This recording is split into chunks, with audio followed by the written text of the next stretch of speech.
Hello friends, welcome back to our channel.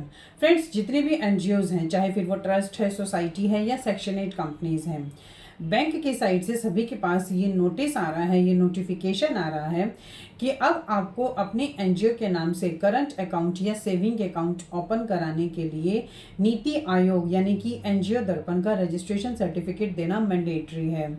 Friends, अगर आपकी NGO के नाम से पहले से अकाउंट ओपन है तो बैंक की साइड से आपके पास कॉल आएगा कि आपकी एनजीओ के नाम पर अगर आप अपने अकाउंट को एक्टिव रखना चाहते हैं तो आप अपने नीति आयोग यानी कि एनजीओ दर्पण के रजिस्ट्रेशन सर्टिफिकेट को हमारे बैंक में सबमिट करा दीजिए, अदरवाइज आपका अकाउंट क्लोज कर दिया जाएगा। फ्रेंड्स, ये जो नीति आयोग का रजिस्ट्रेशन है ये एनजीओ के लिए बहुत ही इंपॉर्टेंट डॉक्यूमेंट्स है। इसका ये यूज़ है कि एक तो ये बैंक अकाउंट ओपन करने में आपकी हेल्प करेगा और दूसरा, किसी भी तरह का कोई भी सेंट्रल गवर्नमेंट से अगर हम फंडिंग के लिए अप्लाई करते हैं तो वहाँ पर नीति आयोग यानी कि एनजीओ दर्पण के रजिस्ट्रेशन सर्टिफिकेट का होना मैंडेटरी है। फ्रेंड्स, नीति आयोग का रजिस्ट्रेशन अब जैसे पहले होता था वैसा अब नहीं होता है। अब ये इजी नहीं है। गवर्नमेंट रेगुलर कुछ ना कुछ एनजीओज़ के में चेंजेस कर रही है ताकि जितनी भी जेन्युइन एनजीओज़ हैं वो काम करें और जितने भी फेक एनजीओज़ हैं वो काम ना कर पाएँ। फ्रेंड्स, पहले नीति आयोग के रजिस्ट्रेशन के सर्टिफिकेट में सिर्फ आपसे आपका आरसी यानी कि रजिस्ट्रेशन सर्टिफिकेट मांगा जाता था एनजीओ का, चाहे फिर वो आपकी ट्रस्ट डीड है या फिर आपका सोसाइटी का सर्टिफिकेट है या फिर आपका सेक्शन 8 का सर्टिफिकेट है। उसी के बेसिस पर आपका नीति आयोग का रजिस्ट्रेशन हो जाता था। बट गवर्नमेंट की साइड से अब कुछ चेंजेस किए गए हैं। नीति आयोग के रजिस्ट्रेशन को अप्लाई करते वक्त आपसे अब एक एफिडेविट मांगा जाएगा।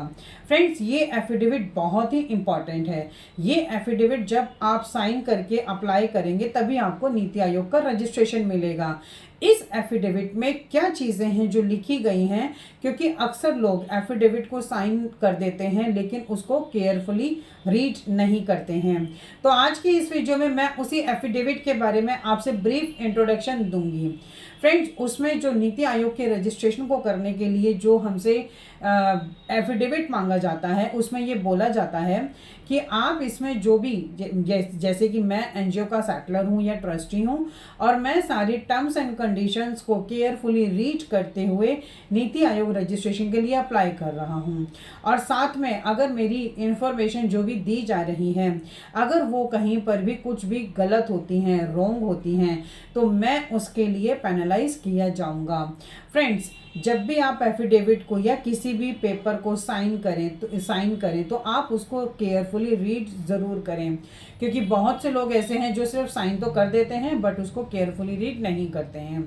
फ्रेंड्स, उसमें यह भी लिखा गया है कि हमारी एनजीओ, ट्रस्ट, सोसाइटी या सेक्शन 8 कंपनीज में जो भी मेंबर्स हैं वो आर्टिफिशियल मेंबर्स नहीं हैं, वो फेक मेंबर्स नहीं हैं, क्योंकि ऐसे बहुत से एनजीओज हैं, सोसाइटीज़ हैं जिनके पास मेंबर्स अरेंज ना होने की वजह से वो फेक आर्टिफिशियल मेंबर्स को अपॉइंट कर देते हैं और वो जो मेंबर्स होते हैं वो वर्किंग जेन्युइन मेंबर्स नहीं होते हैं।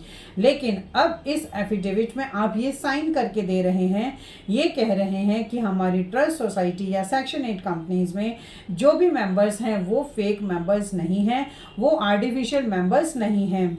अगर इसमें भी अगर आपका कोई भी इंफॉर्मेशन गलत मिलती है तो आपको गवर्नमेंट के थ्रू पेनलाइज किया जाएगा।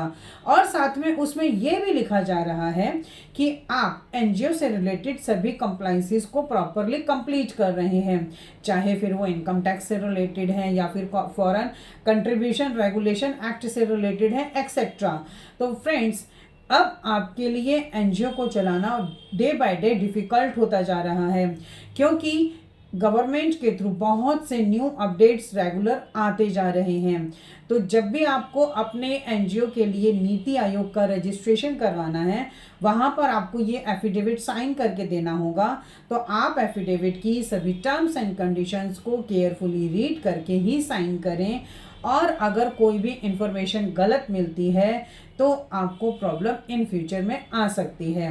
फ्रेंड्स, उसमें हम यही सब लिख के दे रहे हैं कि इस एफिडेविट में जितनी भी टर्म्स एंड कंडीशंस लिखी गई हैं या जो भी अंडरटेकिंग दी गई है ये बिल्कुल सही है, ट्रू है और मैं इससे एग्री करके ही साइन कर रहा हूँ। तो फ्रेंड्स, मेरी आपसे ये हम्बल रिक्वेस्ट है कि जब भी आप नीति आयोग यानी कि एनजीओ दर्पण में अपनी एनजीओ को रजिस्टर्ड कराएं तो ना तो वो आप खुद करें और ना ही किसी अनप्रोफेशनल पर्सन के थ्रू कराएं। आप किसी एक्सपर्ट पर्सन के थ्रू ही, प्रोफेशनल कंसल्टेंट के थ्रू ही नीति आयोग का रजिस्ट्रेशन कराएं ताकि आपको इन फ्यूचर किसी भी तरह की कोई भी प्रॉब्लम ना आए। सो फ्रेंड्स, आई थिंक ये इन्फॉर्मेशन आपके लिए काफ़ी यूज़फुल होगी। इसी तरह की इंफॉर्मेटिव वीडियोस को कंटिन्यू देखने के लिए आप हमारे YouTube channel and WhatsApp channel Protex corporate solutions Vandana Raheja को सब्सक्राइब, लाइक एंड शेयर करना ना भूलें। Thank you.